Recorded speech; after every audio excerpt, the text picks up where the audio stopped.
Hey guys, so I'm making something very interesting today. I have never made it before, but I was inspired by something I'd eaten way back in Dubai, and I'm going to recreate it. I don't know how I thought of it, maybe because I had chicken mince lying at home. I've chosen chicken mince because I don't have prawn mince, but that was my ideal choice. I am making Japanese gyozas, and they're very similar to dumplings, and as I go along I'll show you why they're similar and why they're not dumplings. Very quickly I'm going to show you the ingredients I'm going to be using. What I'm going to do is mix it all up and keep it in the fridge for a couple of hours. I also have to run errands. When I come back I'm going to be making the gyoza wrappers, or I will just show you a version of it.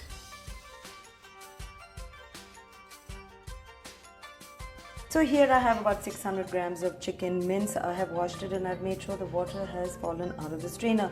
It has to be a little dry. And these are the ingredients I'm going to be using for this. The most important ingredient for a Japanese gyoza is cabbage. I've used about 3/4 of a cup of cabbage, and that's about 2 spring onions, the white and the green part finely chopped. That's about a 1/4 cup of coriander finely chopped, and I have some green chilies that I've chopped very finely as well. That's about 2 green chilies. I'm using celery because I feel like celery adds a dimension to anything, and it's not a part of the recipe, but I've used about 2 tablespoons of celery. There's about a tablespoon and a half of garlic and just a tablespoon of ginger, 1 tablespoon of miso paste. Now this miso paste is an integral part of this Japanese recipe, but if you don't have it, don't fret, that's perfectly fine. We're going to use about half a teaspoon of sugar, half a teaspoon of salt, half a teaspoon of black pepper, and half a teaspoon of red chili flakes. And like I said, there have been many recipes that have called for miso paste. I haven't used it. They've turned out just fine. I'm going to mix all of this, and I'm going to add some sesame oil and soy sauce and show you. I'm feeling I might need to add a little bit more salt. But I think soya sauce should also do the trick. I am adding for the moment 2 tablespoons, and then I'll check and see if I need some later. Every recipe calls for sesame oil. It is really a very beautiful oil. It smells amazing. I'm using a tablespoon. I'm going to mix all of this and put it away in the fridge for a couple of hours. This is the fun part. I love doing this. Too much fun. I think the ingredients that I used in this are going to make this a very flavorful mince filling. Okay, so this is done. I'm going to wrap this with cling film and put it in the fridge. I just want to do that so that the ingredients come together and they solidify a little bit. It's always easier to cook when the mince is a little, congealed. Okay, so I'm done for a couple of hours at least, and as soon as I'm back, I'll show you how to make the rest of this fantastic recipe. Okay, I'm back home, and my god, I've had a rough day, but I'm still going to be making these gyoza wrappers. I told you I would tell you the difference between gyozas and dumplings. Well, one is Chinese and the other is Japanese. Dumplings are steamed, boiled. Gyozas are not. They are pan-fried. Correct me if I'm wrong. And the filling that goes inside a gyoza is chopped up more finely than that of a dumpling, and it folds in a better way. Dumplings are thicker. Gyozas are thinner, and without further ado, let me show you the 3 ingredients that I'm going to use just like I do for dumplings. 2 cups of all-purpose flour, half a teaspoon of salt, and half a cup of water that's been boiled and left for 30 seconds or so. So it's hot, but it's not boiling hot. Mix the salt in, let it dissolve, and then pour the water a little bit at a time into the center of this. A little water at a time in the center, mix it up. All kinds of wheats are different. Some wheat absorbs more water and faster, and some doesn't. Let's see what happens. We'll add more water if need be. Mix it up. Okay, I felt like half a cup was a little, so I'm adding 2 teaspoons. And let's see how that fares. Okay, I have to knead this for 10 minutes. Yay! So much fun. I love doing this. Okay, I need to put my camera down now. This is what it looks like after 5 minutes. I have 5 more minutes to go, and then I'm going to let it rest for at least 20 minutes. 10 minutes, it's become nice and pliable. I'm just going to take a little bowl like this and sprinkle some flour. Put it in here, take a cling film and wrap it up for about 20 minutes. Okay, while that rests, I just wanted to show you I'm making the sauce very quickly. This is half a tablespoon of garlic, and I have ginger in there the same amount. at least 1 teaspoon sugar, 2 tablespoons lemon juice. I've put one, I'm adding another one. Quarter cup of regular soy sauce and quarter cup of dark soy sauce. Now if you don't have dark soy sauce, then use half a cup of regular soy sauce. Half a cup of water, and I think I've used less sugar. I think I told you to use 1 teaspoon.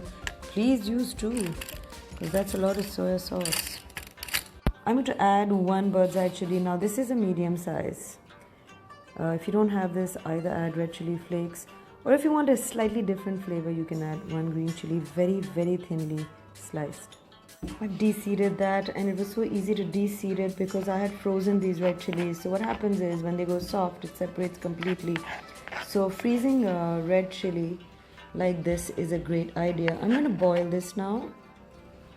And as that boils, I wanted to show you that I went to Pioneer today and I picked up chives. Now chives is such an addition to this type of food.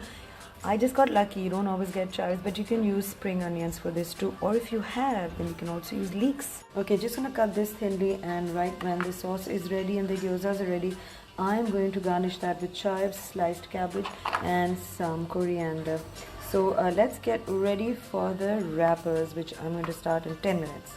I've tried it, it's great. I'm going to turn it off, but I think I've added less sugar, at least 2.5 teaspoons. I'm going to mention this in a written format or at the beginning of this recipe when I string these videos together. 2.5 teaspoons of sugar is a must. 2 teaspoons isn't cutting it. Alright, I've got this surface that I've dusted with a little flour. I'm going to roll this out, cut it into a few pieces and start making the gyoza wrappers. Cut into 4 equal pieces and keep one on the board. Put the rest back in here so it doesn't dry out. Cover it and keep it. I've stretched out that one piece and I'm going to make equal pieces, as in 1, 2, 3, 4, 5, 6, 7, 8. Then I should take one of them and flatten it out. That's what it looks like, and I'm going to roll it out. Sorry about this, difficult. When I get the shape right, I'll cut it out with a kind of a cutter. A large glass is a perfect cutter. Dust it both sides. Set it aside and cover this. I've made quite a few. When I count them, I know exactly how many they were. This was tiring, but it was so much fun. I am going to lay this out just like this on a dusted board, flour dusted board, and I shall fill it up. Okay, just take a little bit of water from the bowl here, wet the sides, and let's tie it up, or rather close it up. So what I do is I close it up and I kind of push the mince in the center. Oops, and then I take a fork and I kind of make a design like that. And for me this works because it also seals the corners. Okay, I've made 30 for now and I have 20 left, which I will make tomorrow. I have a lot of this lying around. Whatever I don't use will go into the freezer, and whenever I want to use it, I shall take it up. Alright, I'm ready to fry these. Okay, let's start with a little bit of oil in a pan like this and add the gyozas. On slow to medium heat, I'm going to cook this. And remember, I have the dip already waiting. Okay, I'm ready to flip. Okay, this is done. Yum.